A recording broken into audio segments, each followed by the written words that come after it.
Hey guys, what's up and welcome back to Gretchen's Vegan Bakery. It is hard to believe pumpkin everything season is upon us. Okay, well, maybe it's not upon us, but it's coming and it's coming fast. And if you are a pumpkin everything lover, you know you are living for it.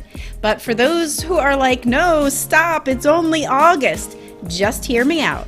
These big, giant, fluffy, puffy buns of pumpkin spice are everything nice. Believe me, you are going to freak out when you taste them. They are so easy to make. The only problem with yeast dough is that you do have to wait for them to do their thing. And luckily here in Florida, it is a literal proof box outside. So my dough was ready in no time. Just be careful of the wild animals that like to steal pumpkin dough. But wait, I'm getting way ahead of myself. First, to mix the dough, and all the recipe ingredients with the written instructions in printable form is on my website as usual. Clickable links are below this video in the box. So I'm literally throwing everything into a stand mixer with a dough hook attachment and just let it spin.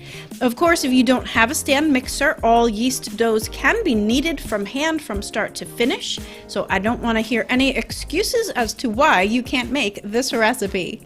This is going to be a softer dough than normal though, due to all the pumpkin that's in this recipe. But don't worry, it's going to be amazing.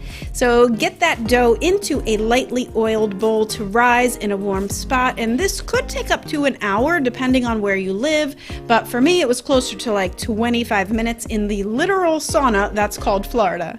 So once it has doubled, turn it out onto a lightly floured surface and then roll it to about 12 inches by 18 inches, and that's approximately the size of a half sheet pan.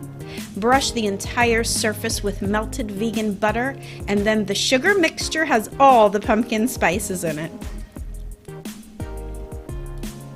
Roll up the dough jelly roll style and then cut it into 12 pieces. And as you can see, I make jumbo bakery style buns, so you can definitely cut them smaller if you prefer, but a half a sheet pan or a 9-inch by 13-inch cake pan works the best for baking these. Sometimes I will double up the sheet pan just so that the bottom doesn't get too browned while it's baking. But before we even get to that point, they do have to rise again. So cover them loosely and then get them all nice and fluffy and puffy before baking them.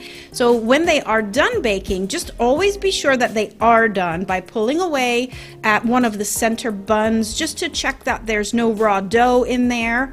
And then let them cool slightly before slathering on that cream cheese icing. And what do we always say in the bakery? Your hands are your best tools, so get them all iced up so you can dig right in. These are the best buns you will ever sink your teeth into, so be sure to go grab the recipe at gretchensveganbakery.com. But before you go, I hope you'll subscribe here to my channel for all the best vegan bakes on YouTube. Definitely leave me a comment below because I do love reading all of your comments. And real quick, a special thank you to all my patrons and PayPal pals for the monthly support. It's only because of those awesome peeps that I am able to continue sharing my recipes for free. So if you think that you can help support for as little as a cup of coffee a month, click the links below to find out how. All right, everyone, thank you so much for hanging out with me a couple minutes a week. And until next time, happy vegan baking. Bye for now.